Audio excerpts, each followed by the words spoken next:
Welcome to the Innkeepers podcast. We're glad you found your way here.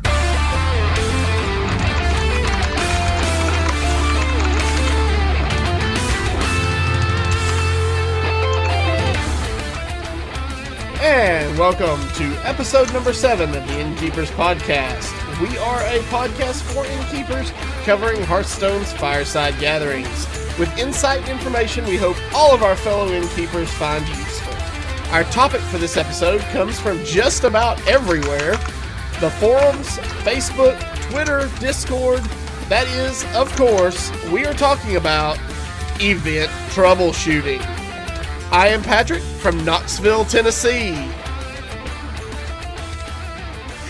All I hear is music, but this is Danny from Orlando, Florida. And this is O'Leary from Halifax in Nova Scotia, Canada. Now today, we have a very special guest all the way from Germany, the Schwinghammer himself. The Schwinghammer. Jasper. Hi. All right. So music might have been a tad too loud. Just a tad. I'm like looking over going, is he still talking? I'm looking for lips moving. I'm like, I can't tell. So coming up here in episode number 7 of the Innkeepers podcast, we'll be talking about technical support stuff. Like how about a pre-event checklist, on-site troubleshooting, and issue resolution resources. And don't forget, for all of your Hearthstone Innkeeper needs, the official Blizzard site will have everything you need in order to get your Fireside Gathering up and going at firesidegatherings.com. Make sure you check out hsinnkeepers.com. Those are innkeeper resources made by innkeepers, and the awesome legendary Bites. He puts those up there, handles all of that. Feel free to reach out to him too if you want to see specific things up there. If you see them in the Discord and you would like to see those materials on the website, reach out to him directly. And today's topics were inspired by the community itself. Honestly, a lot of our recent topics, they're coming from the NEMSI announcement. Last week we talked about NEMSI and all about those kinds of things. And so this week we thought it'd be good to, just talk about the tech issues that come up, with Wi-Fi and other things like that. So, yeah. All right. Today. Well, awesome. Before we get into all of that, though, we have a very special guest, all the way from Germany. So, for those who might have missed your last appearance on our show, why don't you tell us a little bit about yourself? Well, okay. My name is Yoder, or Schwinghammer, I think, is the other thing that I'm called. Thanks to the sir above me. Yeah. My tavern is named Barcraft HL, since we all have taverns. HL stands for Hansestadt Lübeck, so I'm from North Germany. That's the city we are. I've been an innkeeper for basically since Hearthstone has been released, so let's say something 13 or 14, something in 2014. And yeah, that's basically the most interesting stuff about me, I think. All right, awesome. So we are really glad to have you back on the show. So, all right, let's jump right into our first topic, which is the pre-event checklist. So, basically, looking for ways that you can save yourself a ton of headaches, we always recommend setting yourself up a pre-event checklist and then going over it on location in enough time to fix any possible issues that that might arise. So, what might be on your pre-event checklist, Yoder? Well, pre-event, we are now talking only about, I have a long list actually, but we're talking only about technology right now. So first thing is the internet connection itself. Check, especially when it's a new venue, check the internet connection, check everything that's already there. So first of all, check what router are they using. Is it something that will not be capable of doing DHCP addresses for like 30 devices or something? Basically everything that at least the German providers give you is so crappy that it will just shut down. Not even if the people do a lot of connections and a lot of bandwidth, but it will just break down by the pure number of clients. So at first I checked infrastructure that's there. Many times, at least for my events, all the times I got the access actually to everything. So they just told me, okay, there's the router, there's that. I don't know if it's a bit more restrictive with the venue. That's of course a big problem. And then I insert.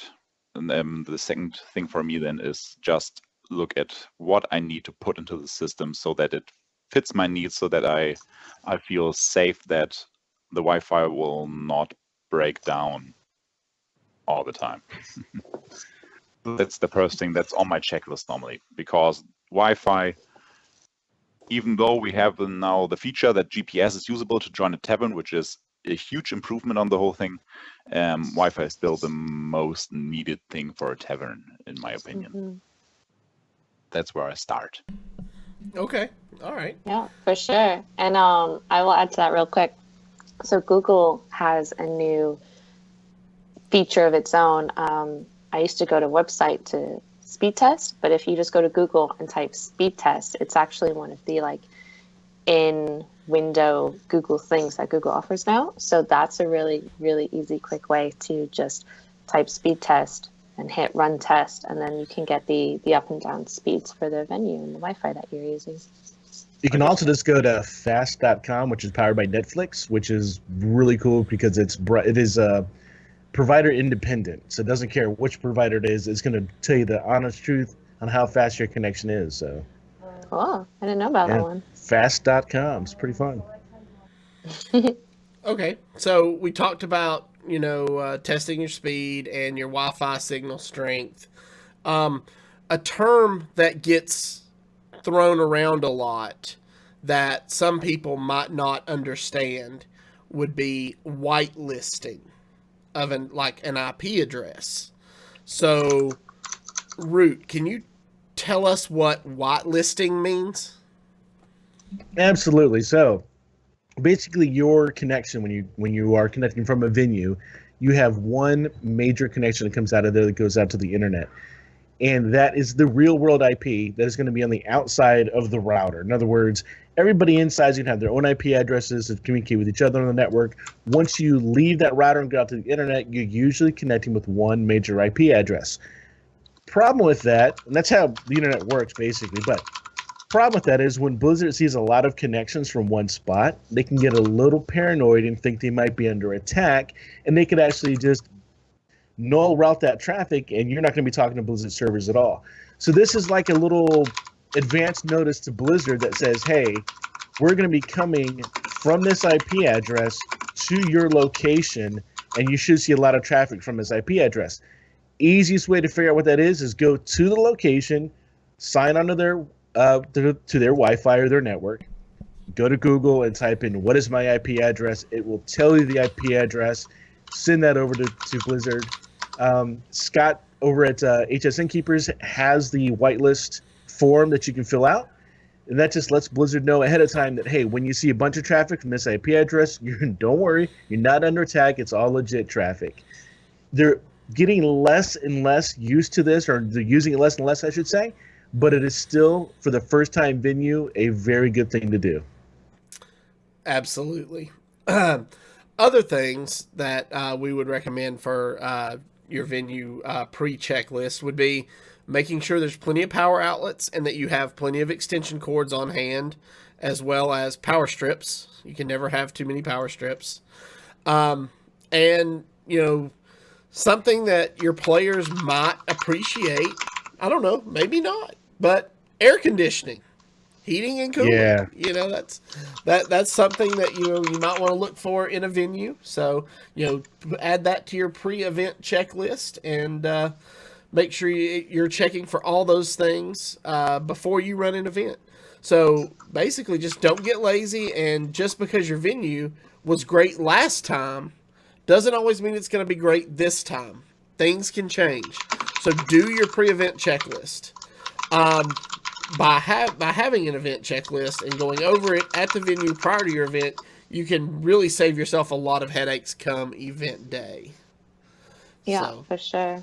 All right. For sure. And we do have a new bot in the channel now, IP whitelisting, and that has the direct link as provided from the Discord server for the ticket submission for an event to submit your IP address for whitelisting directly with Blizzard. Very cool. Okay, cool. Leary, you want to tell us a little bit about our social media information? Absolutely. So for social media, the best place to find us is definitely going to be Discord. That's where everyone's hanging out. That's where, if you join the server and you update your server nickname to include your location, don't worry, you can do that so it's not Discord wide, it's just for the server. You do that, post a quick little intro about yourself, just telling us, are you doing this for a hobby? Are you doing this for a business? Is this your first time? Have you been doing this like Jasper? And like, I think most of us on the podcast have been doing this since near enough the beginning. No matter what, we're welcoming and we want you to join the community and be involved as much as you want to be. So if you do that, then you will get verified and it opens up a whole host of resource channels for you. So like this IP whitelisting link, that was pinned in the channel for venue planning, because that's like what we're saying here. It's part of your venue prep. Before you even start your event, you're going to go in, check over some things with the venue, with the owners, and that's one of those things. And that's just one example of the great cumulative efforts of everyone in the Discord to share knowledge and share what we're doing to just help each other out. We don't have a Twitter yet. If you want us to get a Twitter, let us know. But we don't have a Twitter yet. Directly for us, I think that's pretty much it. It's pretty much... Oh, we have YouTube. Yes. We do have YouTube. All of our VODs are on YouTube. The podcast is coming, as discussed at the beginning of this show.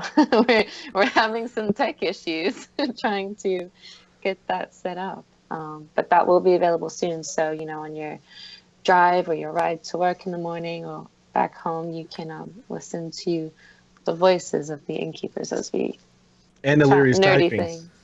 I'm sorry. I'm going to figure something out. All right.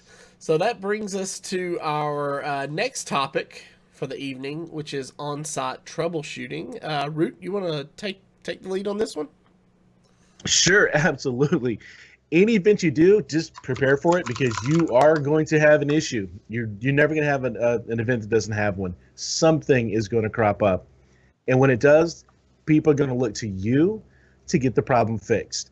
Now, you might have someone that works with you at your events that is more technical than you are that you can offload this to, but they're still going to look to the innkeeper to get the issues fixed. So what we're going to do here is kind of look over some of the common issues that we all see as innkeepers, and kind of we have to do a little bit of have a little bit of empathy here, put ourselves in these other people's shoes. These are things that we see as innkeepers on a regular basis. This might be the first time that a patron has seen this type of issue. So they may not be able to get Hearthstone to load at all. They might not see people near them. They might not even be able to see anybody in the tavern. Or in this case, this past weekend, they'll see 500 people in the tavern. Who knows? It might be slow to load. The app could crash all the time. So, Jasper, what are some things that you do on the first level of any kind of troubleshooting that you do with your patrons? Well, first of all, I normally check, are they connected to the Wi-Fi? Because that's, for me at least, maybe all the time, the most common issue that people come, oh, it doesn't work, or they directly come to me, your Wi-Fi doesn't work. And most of the time, they just did something wrong. So that's the first thing that I check. Afterwards, of course, have you tried turning it off and on again? That is for Hearthstone, for the Battle.net client, and in some cases also for the computer or the smartphone or whatever. So most problems get solved by checking is everything in the right place and just restarting level by level everything. That's my first support line. That's how I think 99.9% of all problems are resolved.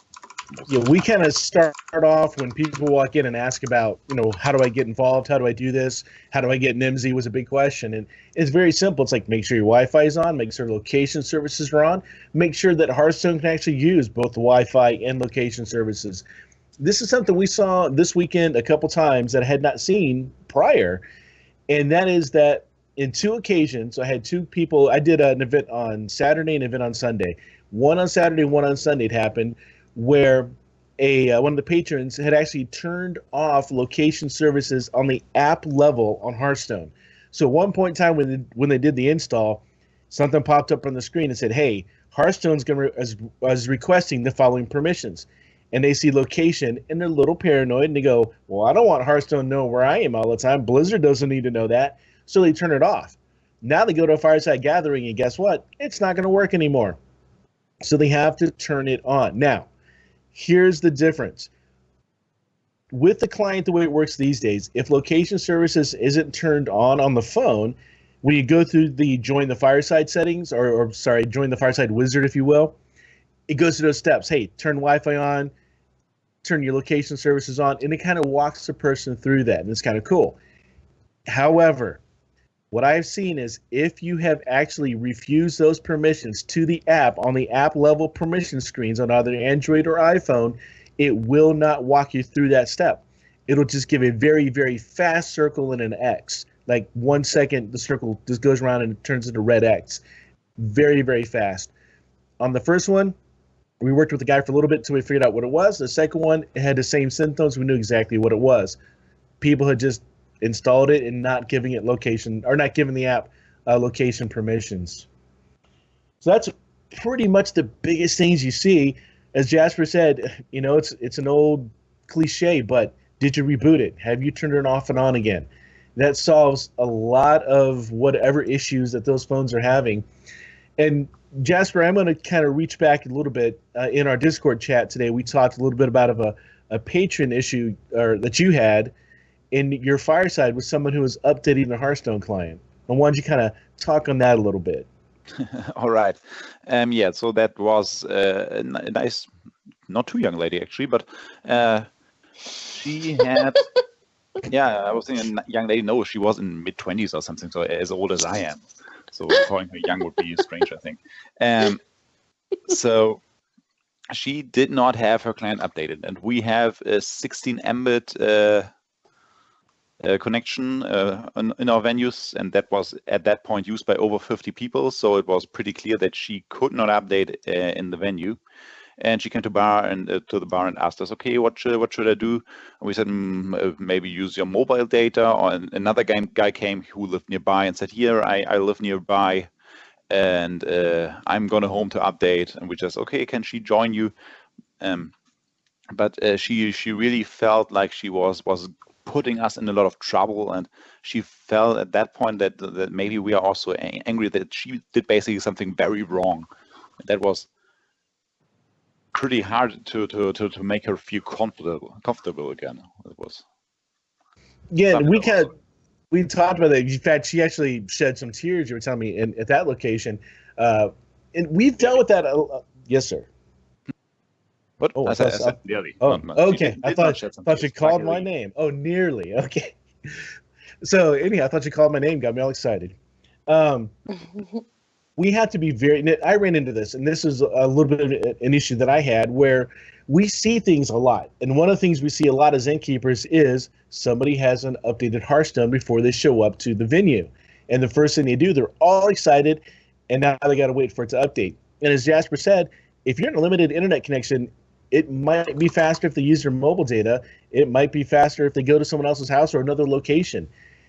Sadly, what happened to me is I saw a guy who was going through the same thing, and I'm like, "Yep, hard to beat that update, boss." And I walked off. I just kind of shrugged it off. And I thought about it. I said, you know what?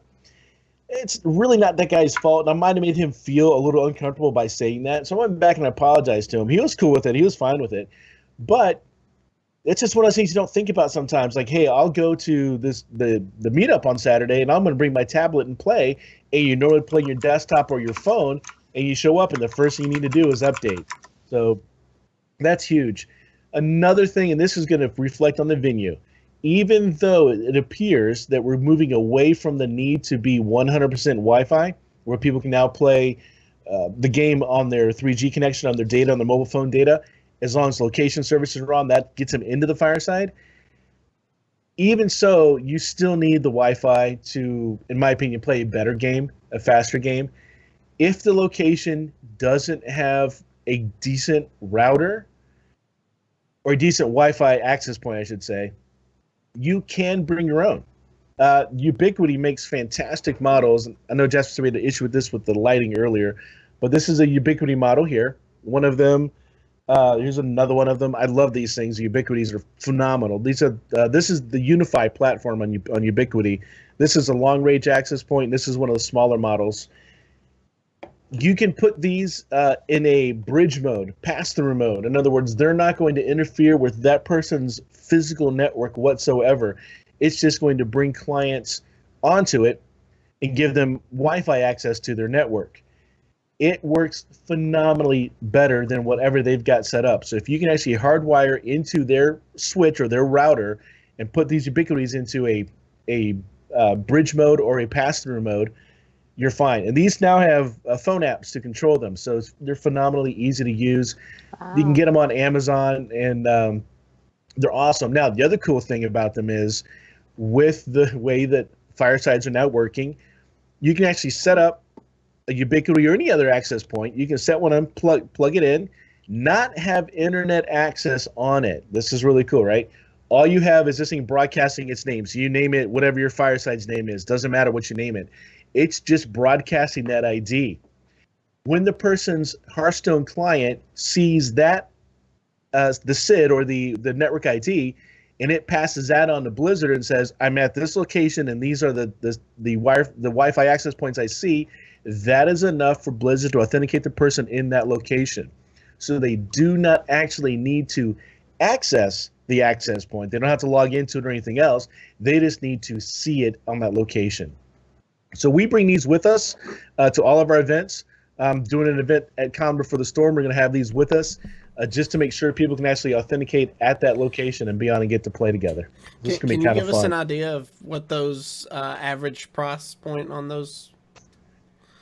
Starting around $90, I think. Yeah, it's going to break your bank at $90. Yeah, okay. They're not expensive whatsoever. And these things are phenomenal for your home use as well. I mean, I cannot recommend them enough. The long range, what this is overkill for your typical house. You might make your neighbors mad with these because they'll be seeing your access point all over the place. But the smaller ones, this guy right here, perfect for a house. I've got 2 of them, so love these guys. How big is Ubiquity. Your house? I don't know. That's really cool. I use one of them for really big venues from the small ones. Yeah. I use 2 just to do load balancing because they do it naturally on themselves as well. So that's really awesome. Not to be a huge Ubiquity commercial, but that came up a lot in the Innkeepers Summit, and you can't speak highly enough about these guys. So yeah. Okay, cool. So what about you, Avantis? What kind of troubleshooting issues do you guys deal with on a regular basis?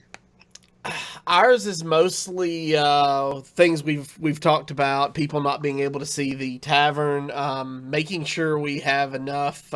We have a pretty small venue. We can seat 40 to 50 people, and so on that we only have about 10 power outlets in the venue. So it's making sure we have enough power run to tables for people to sit at, and making sure that we actually have an issue where our venue's AC system works so well that we have to regulate it and make sure people aren't freezing in the middle of summer. So, we'll sometimes have to crack open a door just to let some of the AC out. But, it really, as we've talked about, varies venue to venue. So, I mean, some people may not be able to get enough AC, but, that's really it. I've not really had any major issues except for the one time where we had no internet and had to change venues mid-tournament, which was HCT playoffs. So that was fun. Have to pack everything up and move 10 miles to another venue. So the most important thing is that you just have to kind of roll with the punches. You don't know what you're going to get. You don't know what you're going to see, and you just have to be adaptable enough to make a change on the fly that's in the best interest of your patrons. So. Yeah, for sure. So this past weekend, I hosted at Hallow's End, tournament. It was actually the Moose Cup. It was the Moose Cup finals. So we had 4 locations across Canada where our qualified players were playing in the cup. And Vancouver got first and second. So it's going to be a serious grudge matches next time. And it was funny because we hadn't really thought about this, but it was the first weekend day after NEMSI was available. And we all have Tavern. So our events were offering that. We got slammed. I think Toronto consistently had 70 people for 5 hours, which is insane. I know in Halifax we had 80 plus rotate through, which we've been having events here since May 2014, and that is the highest that's the most people we've ever seen at an event, and we have bigger events here. So that is an incredible thing to see, but at the same time, it's whoa, it's a lot of people, especially when it was 60, consistently at one time kind of deal. So the piece of advice I would give to people, especially because you're likely to have a busy event right now, honestly, you're going to have higher attendance than you might usually expect for this time of year. So if someone's having issues, and I'll use the example of something that happened at my event on Saturday. So this woman was at the event with her boyfriend, and the boyfriend could connect on his phone, and she was on a laptop, and she couldn't find the Tavern. And I've run into this issue before. And honestly, it's do all of your updates, because some people don't even think that because they haven't updated their laptop that will affect it, because Hearthstone is updated itself. But that can cause issues. So she needed my attention and my time, but I also have a Tavern packed full of people. So it is important to find a balance, though. You can at one point only kind of troubleshoot so long with them and give them all the advice you can on what you know. So I told you, have you closed the app fully and opened it? I said, you got to try that a few times, honestly. And then I said, have you shut down your laptop completely? And at this point, she had been trying for 10 minutes or so. And I could see she was getting a bit upset. I said, look, this has happened. You're not the first, I've seen this before and it has been fixed. I was like, can you try turning off your laptop completely, rebooting it, and then if you're still having issues, we'll troubleshoot a bit more kind of deal. Even though after that, I wouldn't have really known what to do, but I don't ever want to say, try this one last thing, and if not, then tough luck, because I don't feel that's a good way to approach it. I try to, because I need to leave and take care of my Tavern, say, okay, try this thing. I'm going to go, but I'm going to be back. And if it doesn't work, feel free to call at me or something and to get my attention to come back. But I would say, try not to get too stuck standing there while they're troubleshooting. Give them advice, give them input on what they can do, but you do have to take care of your Tavern and your Innkeepers as well. You can't really spend half an hour with someone because their laptop won't connect. And that is something I found happens. They don't find the Tavern. I can't understand why. They're connected to the Wi-Fi. But the one thing I have found is they just shut the whole thing down and fully update their laptop. And if they go in and out of the client a few times, it usually pops up. But I've had cases where it didn't before, and it's really sad. But you have to what I do then is, if I do have some swag, I'll give them a little piece, and I'll just say, look, I'm really sorry this didn't work out for you. I'd love for you to come back next time, and just here's this for your trouble, because I really don't want someone leaving with a sour taste in their mouth, because they made the effort to come out and be a part of it. And it's just really sad if they leave because something that really isn't their fault, if their laptop just after all the troubleshooting, they can't connect.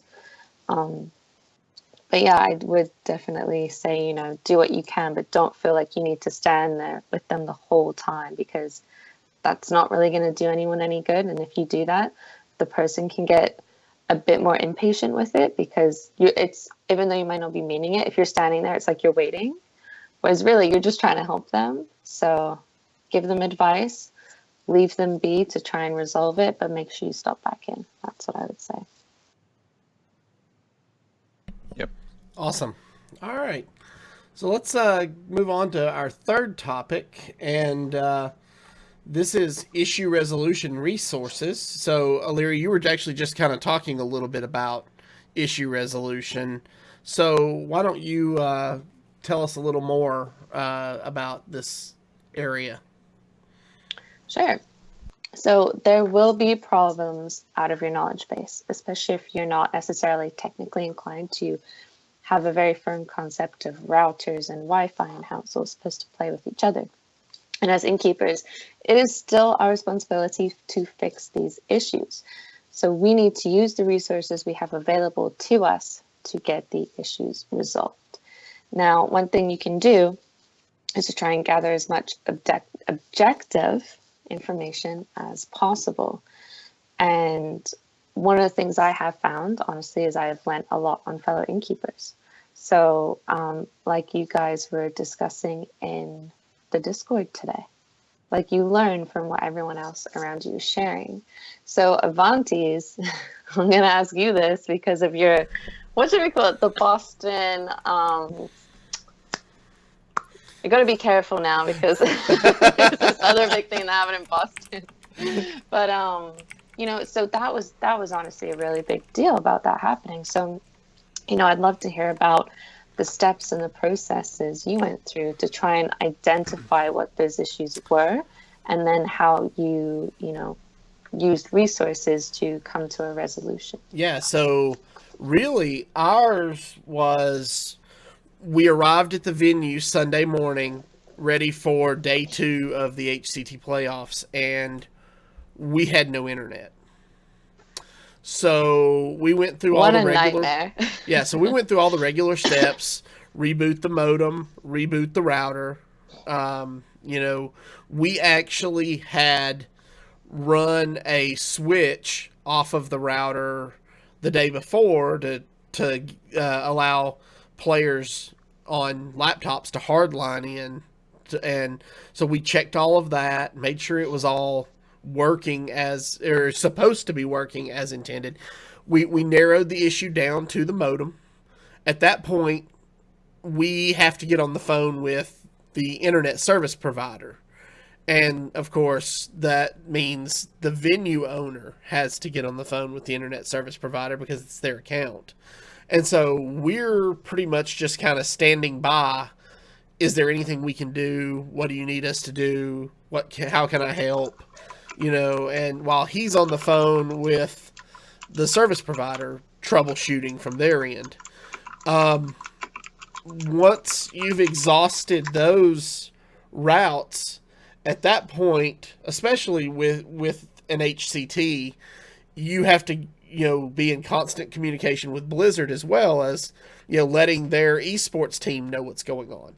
And at the same time, we're in communications with their venue search people, trying to find an alternate venue, hoping that's a last resort that we don't have to go to.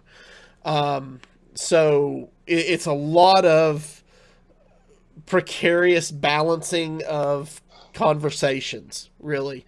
And, you know, a lot of times you can resolve most of the issues just by talking to the internet service provider. Just so happened that in our case in Boston, the modem was irreparably shot. There was nothing they could do from their side except come out and replace all the hardware, which they couldn't do that day.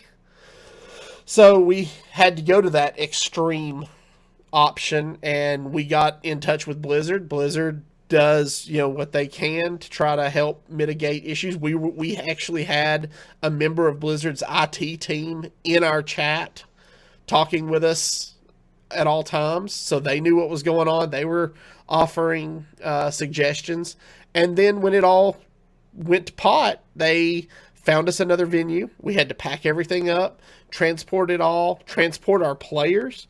We still had 2 players in the top 8 that day, so we had to transport them to the new venue and get it all back up and running in the other venue as fast as possible, while taking care of our patrons that were there for the walk-in tournament.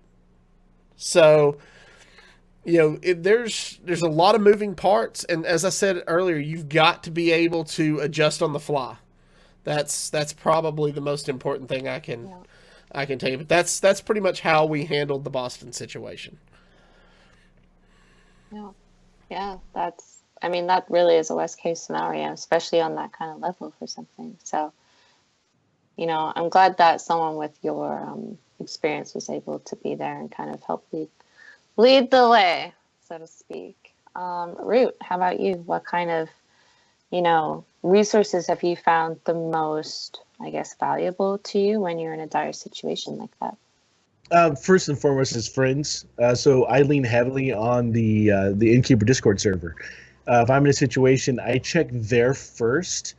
So this past weekend on Saturday, Fireside Gatherings was unstable at best. And there for a while we were fine, but there for a while we weren't fine. And I would post into the Innkeeper Discord like, hey, this is what's going on. And I don't want to say it was refreshing or good to see that other people were having the same problems, exact same problems, but it did relieve a lot of stress because then you go, hey guys, it's not us. This really is a Blizzard thing. And I hate giving that as an example because it's a reason, because it sounds like a cop-out. But when you tell your patrons, hey, it's a Blizzard thing and there's nothing we can do about it, it sounds like a cop-out. But when you can show them, which I did, it's like, look, there are innkeepers all over the world in this Discord having this exact same problem. It's not us. So Facebook group was good for it. The Discord to me just is a better medium. There's a lot less hype that's happening in the Discord server, and I'm very anti-hype. We were so lucky that our dear friend Amy Jansen was at our meetup this Saturday. So she was in town visiting. She now works for Blizzard on the Fireside Gathering team. And she came out to our Fireside Gathering, and so she was able to be in her little whatever chat system that Blizzard uses and was able to report directly, boots on the ground, what's happening at a Fireside Gathering directly back to them. So that was nice. We kept her incognito. We didn't let anybody know that she was there or who she was or doing anything. But we're watching her just feverishly typing on her phone back to Blizzard, letting know what's going on. Keeping in contact with your community manager is always good. Jesse does a tremendous job for us in North America, responding to issues and keeping us in the loop as what's going on as best he can. I know we struggled a little bit with their hands being tied, it seems, this past weekend, but we were able to get some information from him, at least knowing that it was an issue they were working on and, that there's some progress being done. So Discord, friends, direct chat with people that you have, the resources that you have. I have in my show notes, and I'll bring up the point. I just don't like it when people come up and go, hey, so this guy on Reddit says what you should do is, it's like, I'm not going to do that. Number one, the first thing that they're thinking, at least in my experience, is that there's an issue with the local Wi-Fi, and they should go ahead and reboot that. We're not having local issues with Wi-Fi at the events that I handle, so that's never going to be the issue for us right now. When you have direct communication from other innkeepers and other reliable sources telling you they're experiencing the same issues, you again know it's not a local problem with the Fireside Gathering, that it is a much larger problem.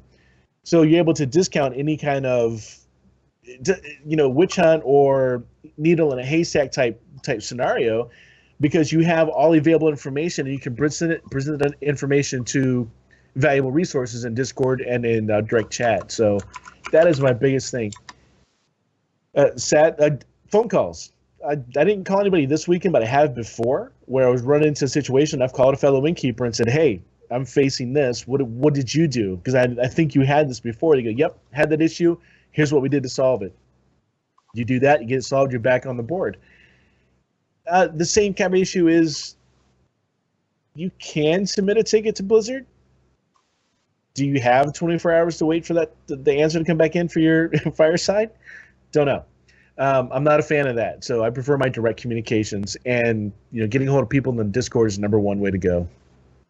Yeah, for sure. And honestly, it was one of the cooler, and kind of like we say, it's a bit like, it's cool how it worked, but obviously not cool that it was such a problem as globally as it seemed to be. But I had an event that day. I woke up. First thing I do is I check the Discord server, and I noticed that there were a couple of innkeepers from Europe that were like, help, like, Fireside's, the Tavern system isn't working. Like, we don't know what to do. And they're new members. And I was like, whoa. I was like, that's kind of weird that two Innkeepers in two very different locations in Europe. And I'm so sorry, guys. I can't remember your names or exactly where you are. But I was like, oh, that's kind of weird. But even getting that kind of a heads up, like this network of Innkeepers, like that is a support in itself, because, you know, they're going to be trying things hours before you even get to your event, and hopefully you can learn from what they've been troubleshooting and finding work as well. And so Jasper, you know, you've had major events with multiple venues. Let's say that's your specialty at this point. You know, have you ever run into issues, and have you ever leaned on specific resources for problems that have arisen with large scale events or even the smaller ones? So far, I think you covered basically everything. I'm a computer scientist myself, so I feel pretty comfortable when I work with computers and all the networks that are around us. And so for me, it's also mostly reading what people have as issue, read their solutions, make up my own mind, and then work from that point. That worked so far pretty well for us. Luckily, also, I mean, most technical issues are either connected to really, really big events like the HCT. There were some network problems that I fixed by getting employed by the venue owner. So first HCT was horrible. Second one, I had it fixed. So that's also a way to resolve our problems. Just get hired. And for our cross nations and all of that, I think we were pretty lucky. And also maybe just all Innkeepers that we had in our tournaments were so amazing that they resolved all problems ourselves. So to my knowledge, we did not run in any kind of major problem, disconnects, power outages, Hearthstone server crashes at any of our bigger events. So yeah, I'm mostly also relying on the Hearthstone Innkeeper server and reading what people are doing. Cool. See, there aren't always problems. Sometimes you can pull off a really big event, and Hearthstone works perfectly. Absolutely. So there is I guess you'd say it is a question in our Twitch chat, and that's to say, you know, what is a community manager?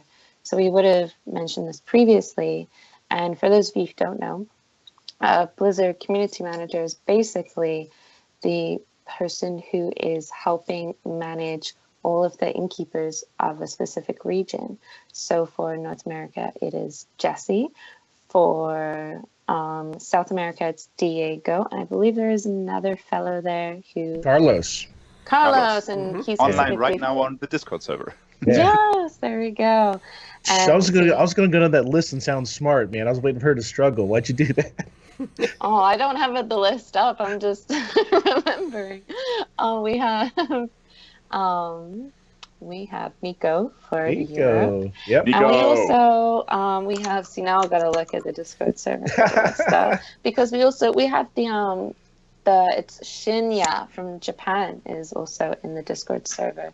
And so this isn't an official Blizzard Discord server. So if you were to message these fellows, you know, don't necessarily, you know, it's not a what would the term be? It's not like an official communication channel to contact Blizzard and the community managers, but they are there for, you know, hopefully to help you should you have help.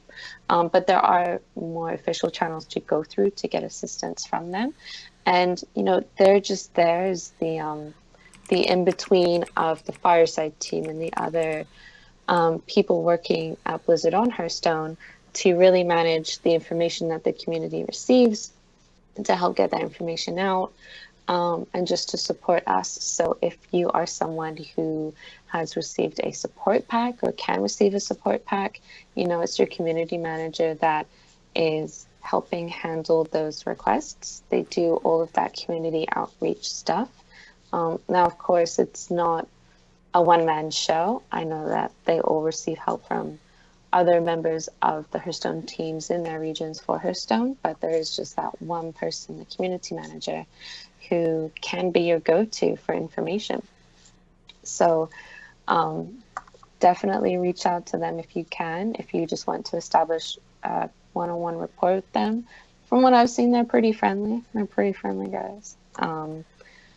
Yeah, but again, the Discord isn't an official communication channel for Blizzard, so if they don't respond to you there, don't get too upset. There are just more official channels for that, and of course, you can imagine as a community manager for so many people, sometimes you would rather want to stick to the official channels for ease of process. So that's what that is. Especially with recent explode of files and gatherings, the tension there. They just don't have the time to write anything there, I think. Yeah. Yeah, so that's your community manager. Yeah. So I think just to kind of end on this topic of issue resolution resources, say that 10 times quick. The one thing as well that I don't know if we quite touched on is, always get screenshots and gather as much data as possible. I know we talked about being objective, but screenshots, always screenshots. It's always going to help, especially if you want to send in the information to Blizzard to hopefully resolve future issues. And live from chat, apparently, there's a fun fact that 68,000 fireside gatherings have been created since NEMZ went live. Why isn't everybody in the Discord server? Where are all my Innkeepers at? Honestly, though, we've had so many people join. It's insane. One day we had 50 plus new members. I need to And that was from 8 a.m. to 8 p.m. Crazy. Sorry, I was talking over you there, Jasper. No? Okay. But I just asked for these 68k fireside gatherings. Where is the source on that? We just said don't trust Reddit and don't trust the Reddit chat. I want to believe it, though. It is very possible, and it shows. I feel like I've reported 68,000. Yeah, I mean, it gives us a grasp of what the community manager team is up to right now, having to manage all of these. Yeah. It's reasonable to assume that there may be some of these fake FSGs slipped through that we have seen popping up recently. Yeah, that's a lot. That's a lot of taverns popping up. All right, so basically all that leaves is making sure that you report. You want to report everything back to Blizzard. Did it work? Did it not work? Do you still need help? How do you go from there? So, all right, that brings us to listener feedback and questions. So our first question tonight comes from JB. It says, do you guys keep additional power cables on hand for different types of phones? I do, and especially when people leave them at my fireside. So you just collect them. I collect them. Well, I'll put a post and I'll say, hey, someone left a charger, but definitely over the years. And I don't know where they are now. I think they kind of aren't where I thought they were because I've moved a lot. But yeah, I ended up with a few, and I would take them because some people do come without them. I haven't gone out and bought them. I did just go out and buy power bars and my own extension cables. But for different ones, if you can, I think that's great. Okay. Yeah, we keep a couple different ones. I've got a couple of different little USBs that have I call them squids. They have multiple cable connections on the end of them for multiple types of phones, different USBs or Thunderbolt ones for the different iPhones. Those are kind of cool.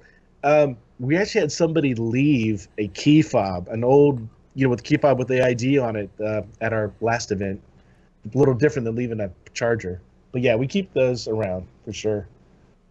Okay. We don't actually have chargers for ourselves, and actually nobody ever forgot his smartphone charger at the event of us, I think.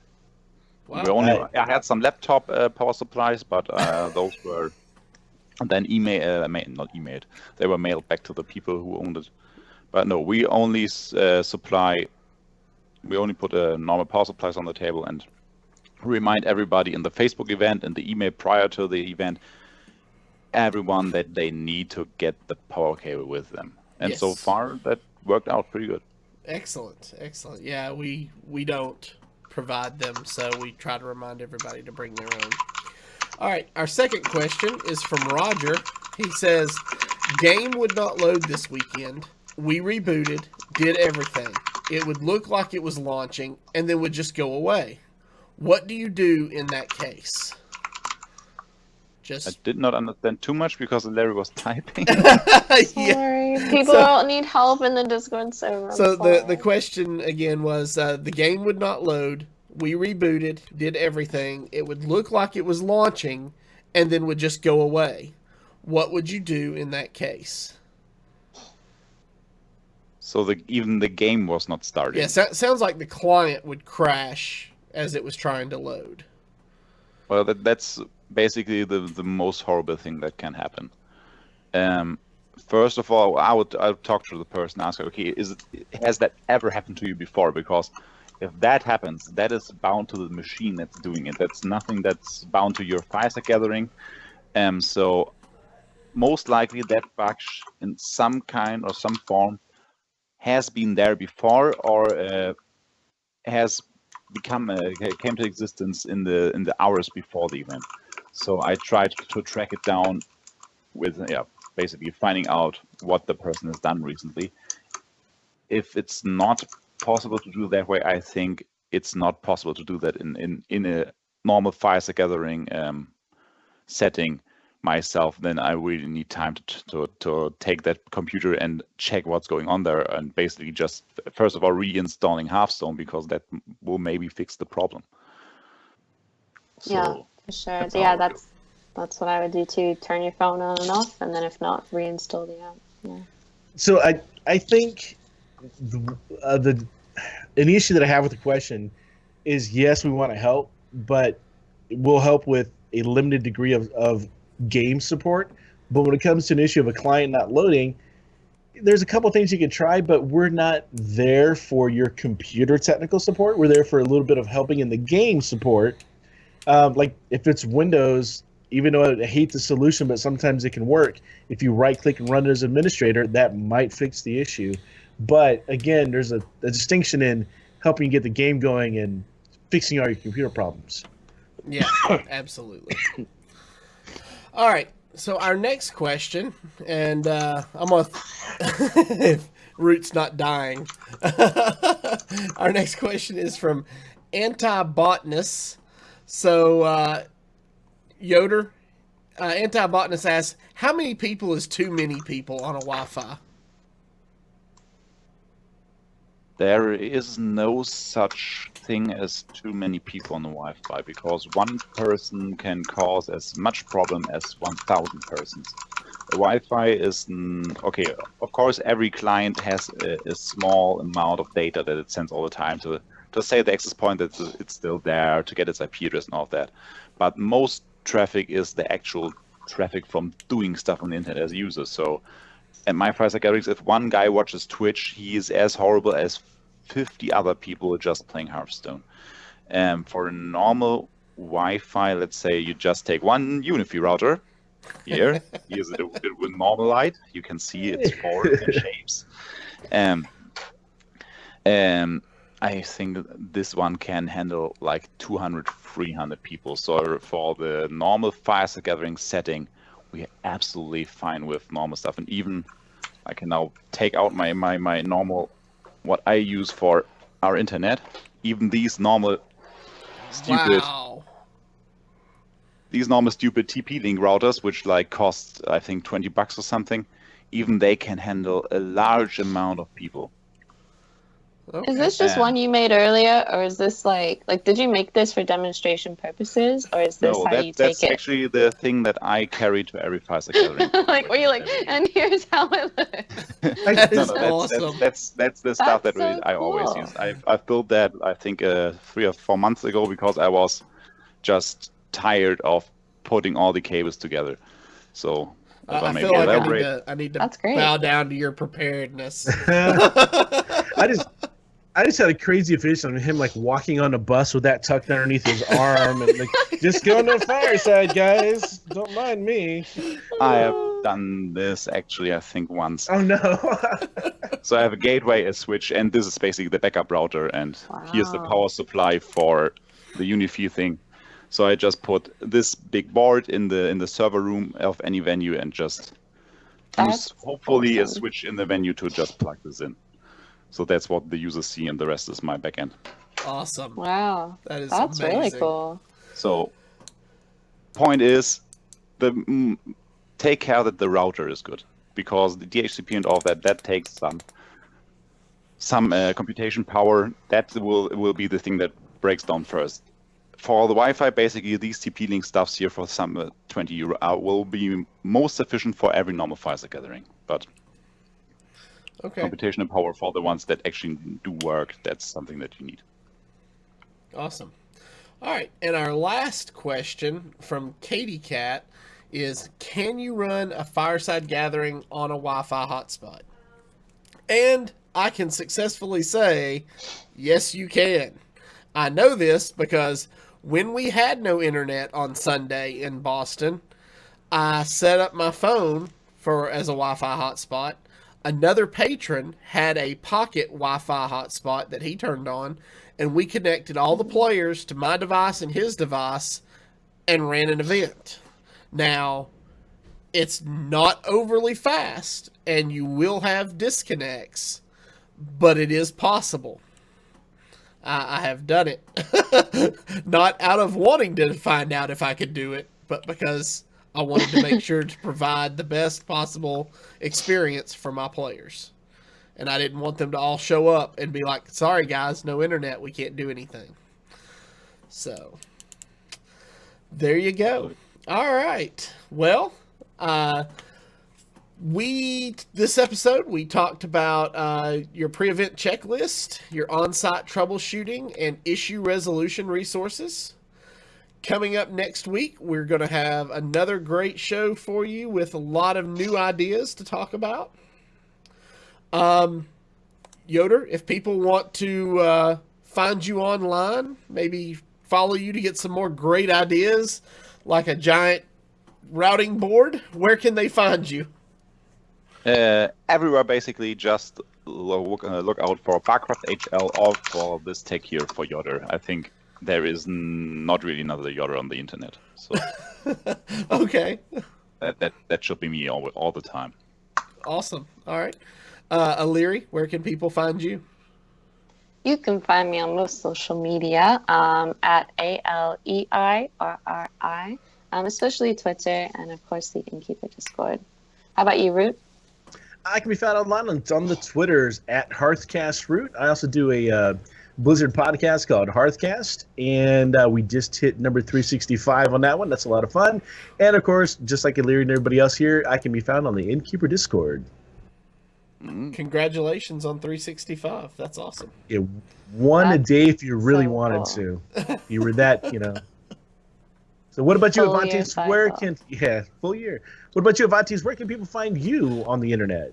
On the Twitters at Avantes HS, or each week you can find me on Wednesday nights at 7:30 Eastern, right here on twitch.tv/ECMMO Gamers, doing Hero Power, a Hearthstone podcast, where we talk about the news and the community, and we even show you a deck each week that you might run into on the ladder. So don't forget to, if you're looking for resources to help with your fireside gathering, you can find those at hsinnkeepers.com. You can also visit the official Blizzard site, which is resources.firesidegatherings.com. And as we close the show this week, we want to thank everybody who joined us in chat and those of you listening at home. And we will see you all again next week. Bye. Goodbye. Thanks for listening to the Innkeepers podcast. For all sorts of Hearthstone community-related goodness, check out hsinnkeepers.com.